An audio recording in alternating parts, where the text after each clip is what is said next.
আজ 14 আগস্ট রাত পোহালেই 15 আগস্ট আওয়ামী লীগ জাতীয় শোক দিবস হিসেবে পালন করার যথাসাধ্য চেষ্টা করছে এরকম লক্ষণ আমরা দেখছি এবং সেই লক্ষণ যেন বাস্তবতা না পায় সেই জন্য পুলিশ ব্যাপক সতর্ক হয়েছে এবং এক ঢাকায় ভাটারাতে একসাথে 50 জনেরও বেশি গ্রেপ্তার করা আওয়ামী লীগের নেতাকর্মীদের এটা সাম্প্রতিক সময়ে সবথেকে বড় গ্রেপ্তার অভিযান এবং এই ঘটনা গতকালকে ঘটেছে ঢাকার ভাটারা থানায়।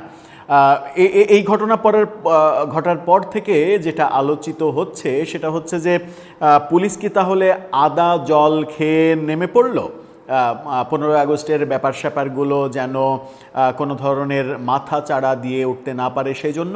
চলুন একটু রাজধানীর ভাটারা থানায় কি হলো এবং এটা আওয়ামী লীগের জন্য একটা বড় সিগন্যাল কিনা সেই আলোচনা করে দেখি এই ভিডিওতে। থাকবেন পলিটিক্স টিভির নিয়মিত আয়োজনে।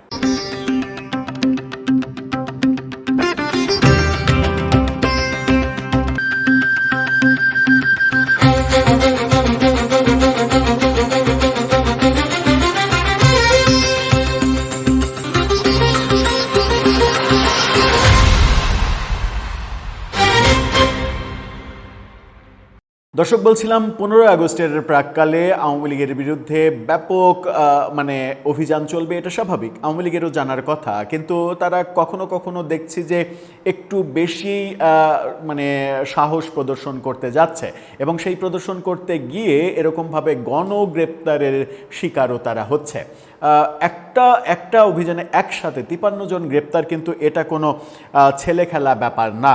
দেশ রূপান্তরের এই শিরোনামটা দেখে নিন, সেখানে বলা হচ্ছে তাদের ছবি সহ বলা হচ্ছে যে ভাটারায় আওয়ামী লীগের 53 নেতাকর্মী গ্রেপ্তার এবং তাদেরকে গ্রেপ্তার করে বসিয়ে রাখা হয়েছে। তাদের সামনে আমরা দেখছি যে ব্যানার, এবং ব্যানারটা দেখে 15 আগস্টের ব্যানারই মনে হচ্ছে।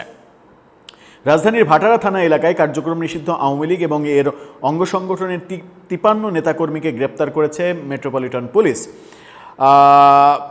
গত রাত আনুমানিক 9টার পরে ভাটারা এলাকায় একটি ভবনের 2য় তলার একটি ফ্ল্যাট থেকে তাদের গ্রেপ্তার করা হয়। তার মানে একটা ফ্ল্যাটেই তারা অবস্থান করছিলেন। বোকামিরও তো একটা লিমিট থাকে, এতজন মানুষ একটা ফ্ল্যাটে গ্যাদারিং করছে, এই তথ্য পুলিশ জানতে না চাইলেও তো তার কাছে চলে যাবে। এই বুদ্ধি নিয়ে তারা যদি রাজনীতি করতে চায় তাহলে সেই রাজনীতি কত দূর এগোবে সেই প্রশ্নও হয়তো উঠবে। এখানে বলা হচ্ছে ভাটারা থানার সূত্র বলছে 15 আগস্ট উপলক্ষে শোক দিবস পালনের প্রস্তুতি সভা ও ঝটিকা মিছিল সফল করার উদ্দেশ্যে কার্যক্রম নিষিদ্ধ সংগঠনগুলোর নেতাকর্মীরা সমবেত হয়েছিল। এই সময় তারা প্ল্যাকার্ড ও ব্যানার নিয়ে বিভিন্ন রাষ্ট্রবিরোধী স্লোগান দিচ্ছিলেন বলে পুলিশ জানায়। ঘরের মধ্যে কেন স্লোগান দেবে? ঘরের মধ্যে স্লোগান দেওয়ার তো কোনো কারণ নেই। হয়তো তারা বাইরে এরকম ঘটনা ঘটাবে সেটার প্রস্তুতি নিচ্ছিল। এটা পুলিশের একটু অতি কথন, কোনো ঘটনাকে একটু বেশি সিরিয়াস করার জন্য যেটুকু রং লাগাতে হয় সেই রংটুকু পুলিশ লাগাচ্ছে। পরে ভাটারা থানা পুলিশের অভিযানে ঘটনাস্থল থেকে মোট 53 জনকে গ্রেপ্তার করা হয়। 53 জনকে গ্রেপ্তার করা কিন্তু চারটেখানি কথা নয়। 53 জনকে গ্রেপ্তার করতে অন্তত 106 জন পুলিশের দরকার, তা না হলে কিন্তু গ্রেপ্তার করা সম্ভব নয় এতজনকে।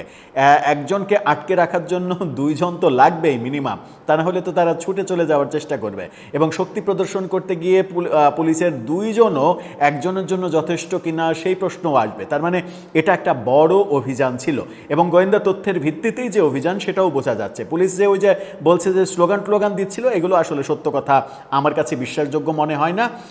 আমার কাছে মনে হয়েছে যে তারা এই জায়গায় যে কোনোভাবেই হোক একটা শেল্টার তৈরি করেছিল এবং সেই শেল্টারকে কেন্দ্র করে তারা 15 আগস্টের প্রাক্কালে হতে পারে যে আজকে অথবা 15 আগস্টে তারা শোডাউন করা, ঝটিকা মিছিল করা, এই ব্যাপারগুলো প্রস্তুতি নিচ্ছিল এবং তাদের কাছে যে ব্যানার পাওয়া গেছে সেই ব্যানারও কিন্তু সেটাই প্রমাণ দেয়। কিন্তু পুলিশ বলছে সেখানে মিছিল স্লোগান দিয়েছে। এখন ঘরের মধ্যে মিছিল স্লোগান দিয়ে লাভ কি? কে দেখবে?